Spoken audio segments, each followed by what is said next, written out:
So I'm getting a lot of questions about interest rates for Dream for All. How do rates work? When is the rate locked? Are the rates different if I go with a different lender for the Dream for All program?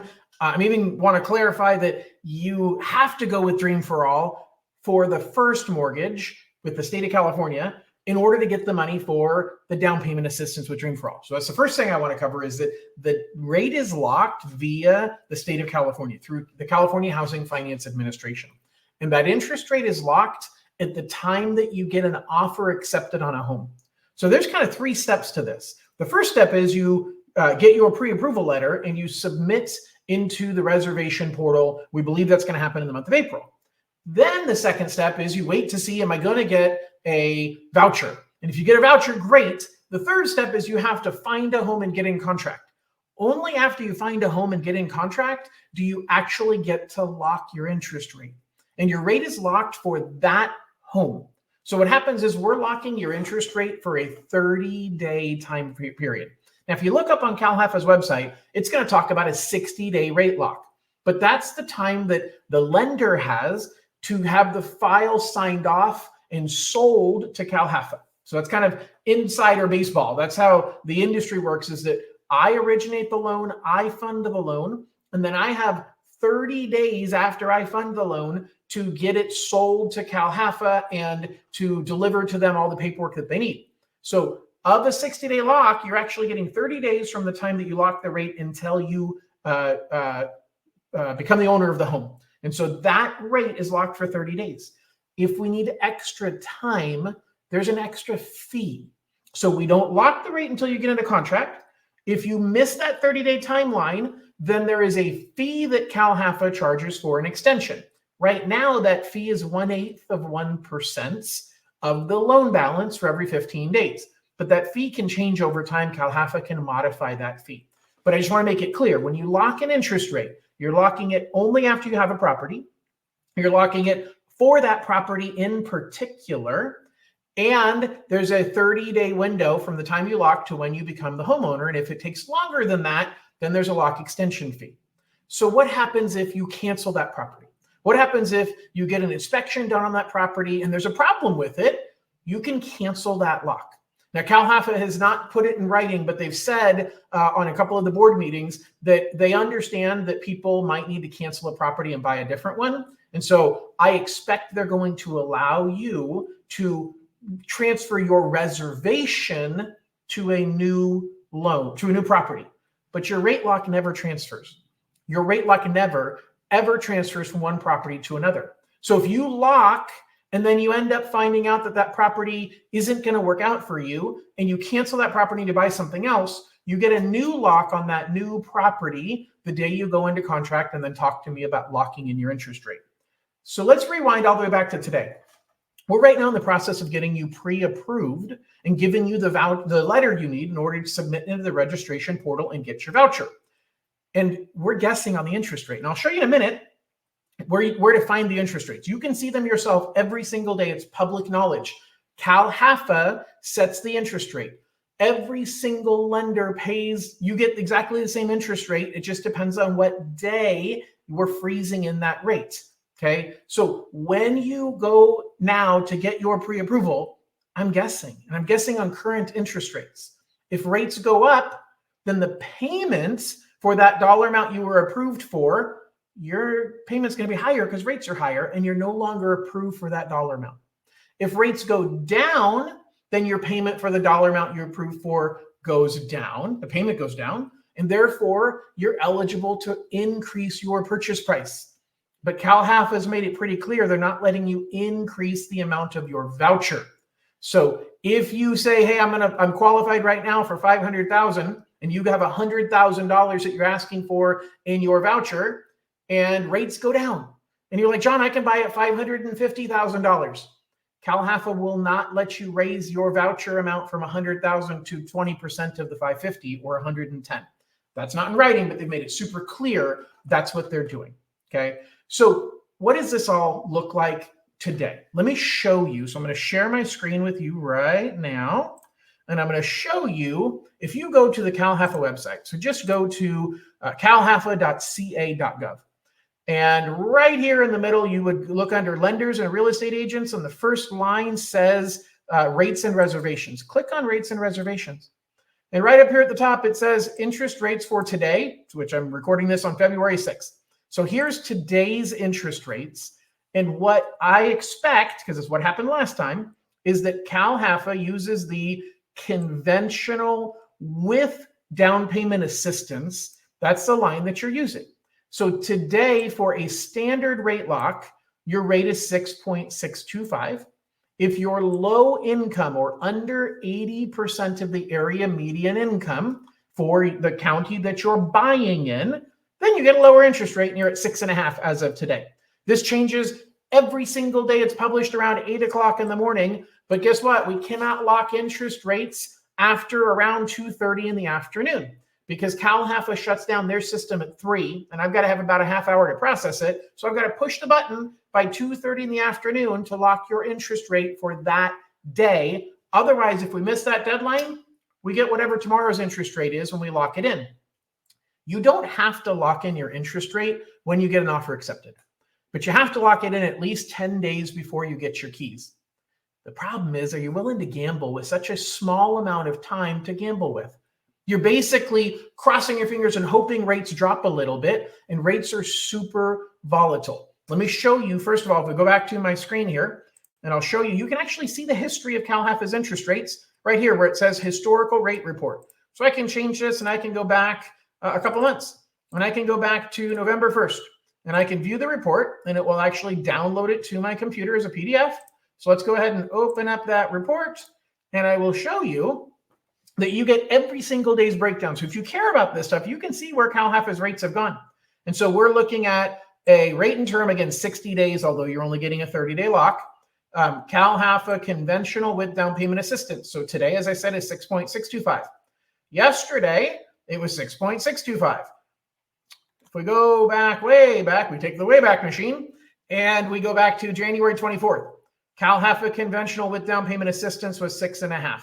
If I jump way back, and let's just pick a date here on December 27th, the CalHFA with DPA was at 6.375. And if you were low income, you were getting, actually low income may not show on here. It says low income here, but it only shows with no DPA. So anyway, your, here it is, hold on, 27th, low income with DPA, 6.125. So on the 27th of December, we were at 6.125 if you were low income, 6.375 if you were regular amount of income. So you have historical information, but we don't know what's going to happen day to day. So if you get into contract with a 30-day escrow and you're saying, well, I'm going to wait a week or two to hope rates go down. Well, if you were here and you're waiting at 6.375 on January 27th, and you waited until January 5th, now you're at 6.625. Now, what do? Your rates went up by 0.25% and you've just burned a week. So you say, okay, I'm going to wait another week. I'm going to wait until January 12th.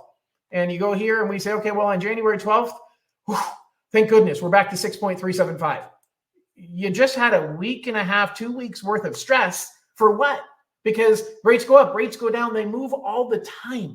And so trying to time the market is impossible with this program, with any loan, but especially with this program, because the interest rates are based on where the market is on that particular day. So don't stress out too much about it. You're getting a really good deal if you get a voucher and you're getting your 20% down payment assistance from the state. By the way, the rate is the same whether you're using the 20% in assistance all for down payment, or if you use 15% for down payment and you use 5% of it to pay for closing costs, or if you put in an extra 5% of your own money where you have a 25% down payment. No matter what, the rates are the same for everybody. The rate is also the same no matter what your credit score is. Most conventional loan programs are picky, sensitive to your credit score. Credit goes up, you got a better credit score, you get a better deal. You got an 830 credit score, you're getting a much better deal than somebody with a 690 credit score normally. CalHFA doesn't care. They say, hey, as long as you're qualified, you get the best deal. As a matter of fact, somebody with a 660 credit score that's low income gets a better deal than someone who's normal income at an 820 credit score. So credit score does not matter to this program. It is purely about what the rate is the day that you're locking. So now let's talk about something that's come up a lot, which is, John, what are you pre-approving me at? Well, I'm pre-approving you at what today's rates are. And I'm putting a little bit of fudge factor in there because let's be honest. If I say, hey, you're pre-approved for $500,000 at a 6.5% interest rate, that doesn't hold a lot of water in the future because nobody is sure that rates are going to be the same in 6 months. Matter of fact, I'm sure rates are not going to be the same in 6 months. And so the pre-approval letter is a guess. It has to be a guess because of how CalHFA designed the program. I'm so far away from the date that we're going to lock in that trying to decide today what interest rate I should base it on, it's a guess. So just because you got a pre-approval letter that says, hey, I'm pre-approved for $650,000 doesn't guarantee you're actually going to be able to buy a $650,000 home in the summer when you get selected for your voucher. Just be aware, the rate is not locked right now.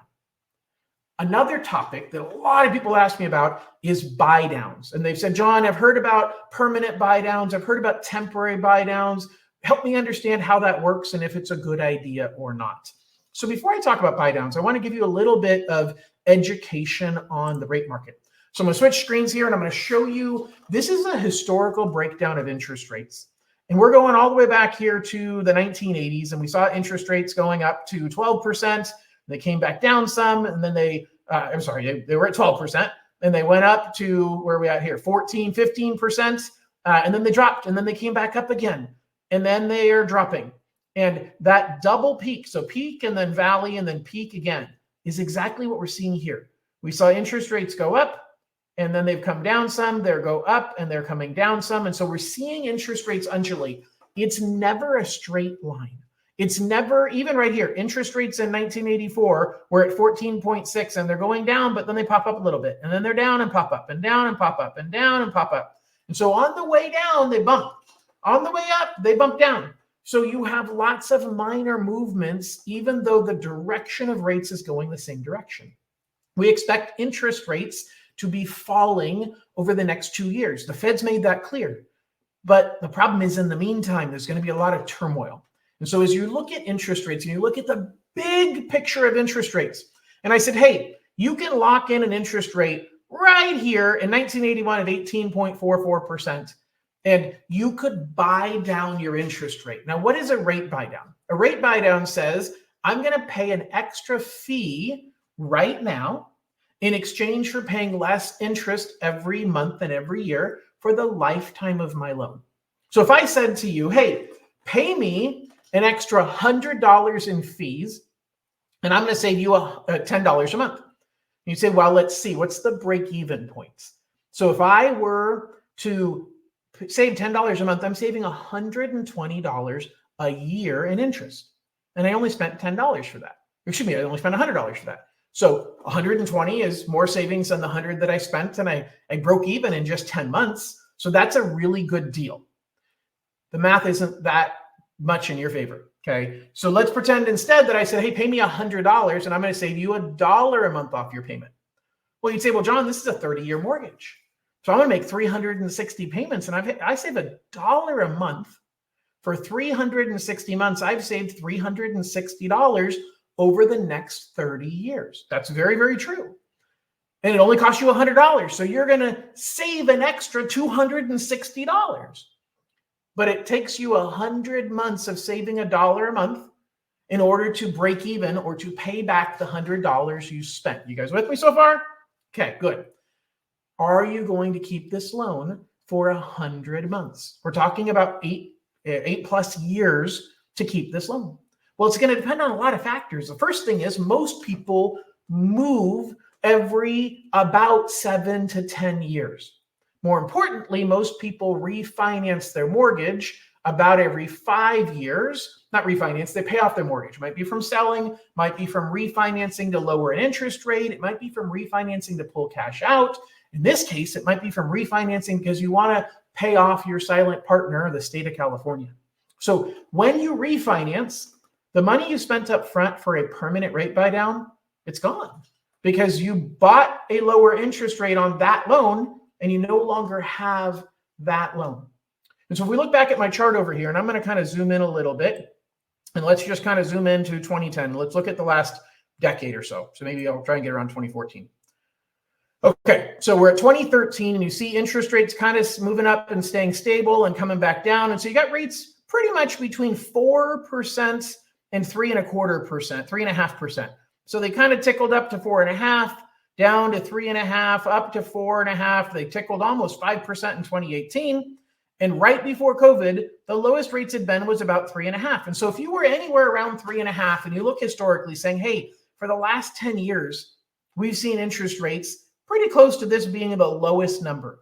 And so if I could buy down the rate, if I could take that 3.5% and permanently lower it to 3%, well, that's a deal, because I'm going to keep that loan for a super, super long time. Now, it might have cost you, the amount of money it cost you might have taken 5 years to break even, but you're like, I'm going to keep this loan. It's 2018, and I'm right now at 3.83, and I'm going to buy it down to 3%. It's going to take me 5 years to break even, but man, we've never seen rates lower than 3.5. And so the fact that I'm at 3.8 and I'm buying it down to 3 is a good deal. And I would agree it's a good deal. Now, what we didn't know was COVID. And in COVID, we saw rates drop well below 3%. We saw them around 2.5% for a long period of time. Now, if you had your ability to read into the future, you'd say, well, that was the time to permanently buy down your rate. Because if you could take your 2.6 and buy it down to 2, you're never refinancing that loan. You pay that one-time fee and you're paying off this mortgage. You have this mortgage forever. But when you're at the top of the market, when you're like we are right now, we're in the 6s to 7s to 8s, we're back down into the low 6s, mid 6s, and you say, I'm going to buy down that interest rate. That's kind of like if you said, I want to buy down my interest rate way back here in 1980. And obviously, the nice thing about 1980 is we can see into the future. And we can say, hey, you know what? Rates were high, and now they've come down, and they're kind of coming back up a little bit. We're seeing them come down here, and then they start coming down. You're like, okay, I'm going to buy down this rate permanently. We're right here at 15.5, and I'm going to buy it down to 15%. Guess what? In a short amount of time, rates are significantly lower. And then you say, okay, I'm going to do this loan. I'm going to permanently buy it down a whole lot further. And the truth is it didn't help you because you were at 12.6 and maybe you bought it down to 12. But right here by 1986, and we're in the 10s. And by 1987, we're hitting 9%. So you're saying, wait a second, I'm spending all of this extra money, which is the point of what I'm trying to tell you.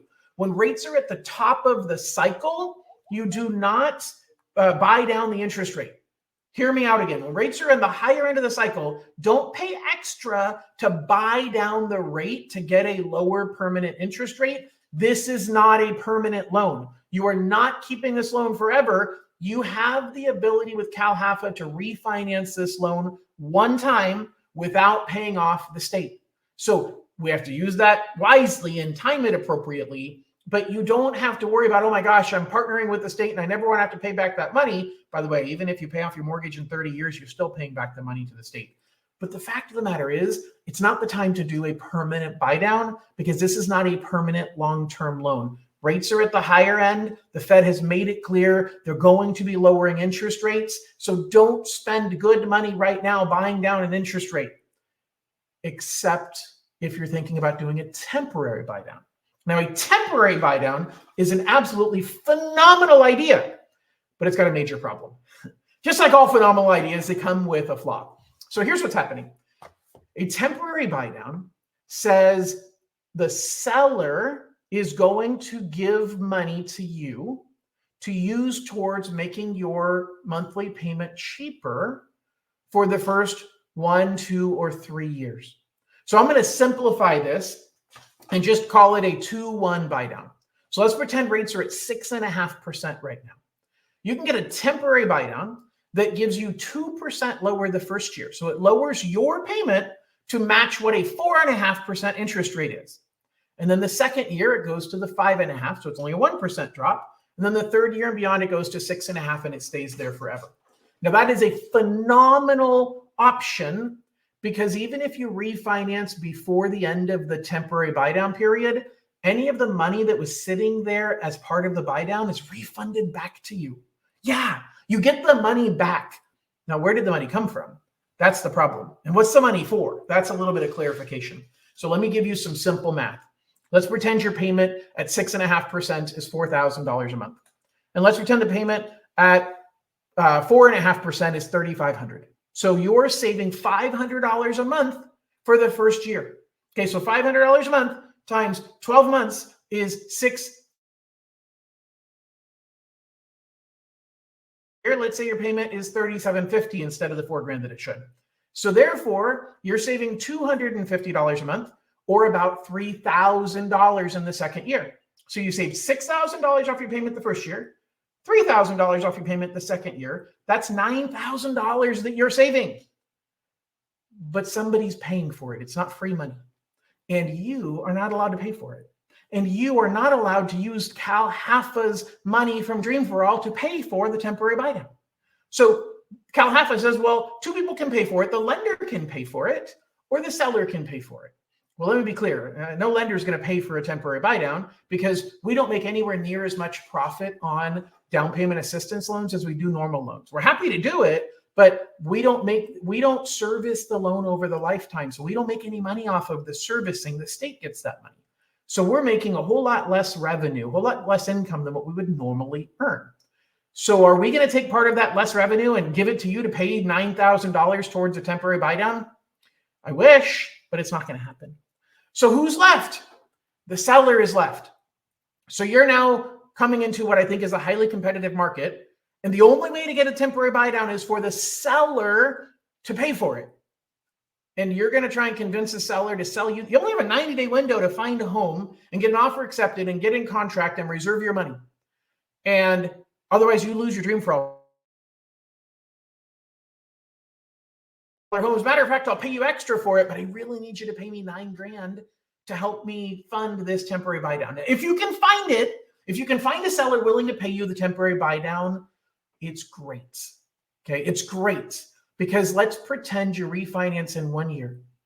That $9,000, they took $500 a month out of it every month for 12 months. So $6,000 is gone, but there's still $3,000 left, because for the second year, they should be taking $250 out of that fund. But you refinance.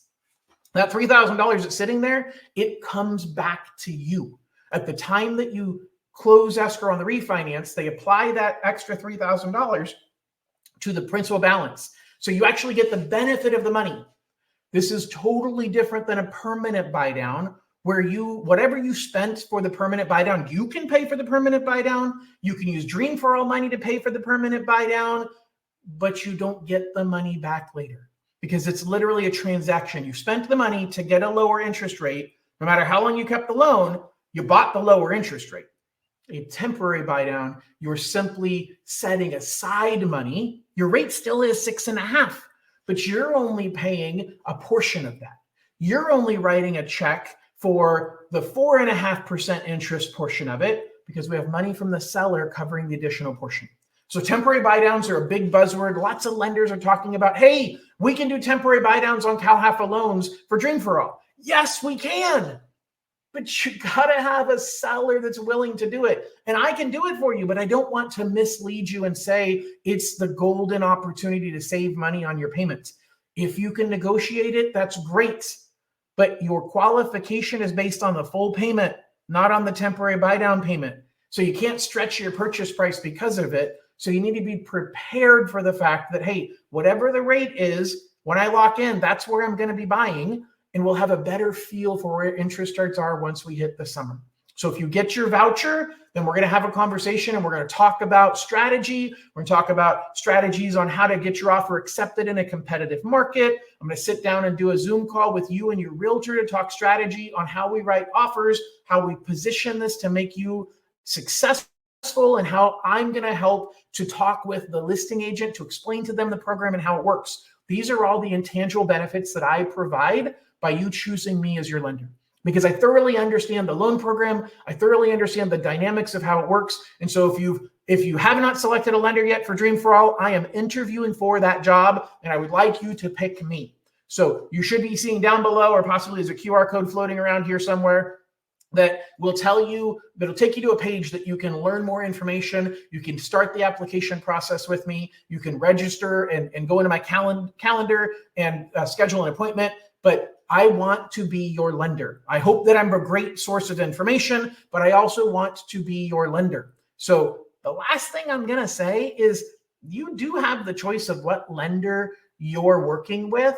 And if you already started the process with a lender and you've got a pre-approval letter from them, but you're not feeling comfortable that they really understand the process, that they're really going to guide you and give you these extra benefits and walk you through how to make this happen for you, give me a call. I can take an application. I can give you another pre-approval letter based upon the information that we've got. And now you can have my guidance, and it costs you exactly the same as you would get from another lender who maybe doesn't have the expertise that I do in helping guide you through this process.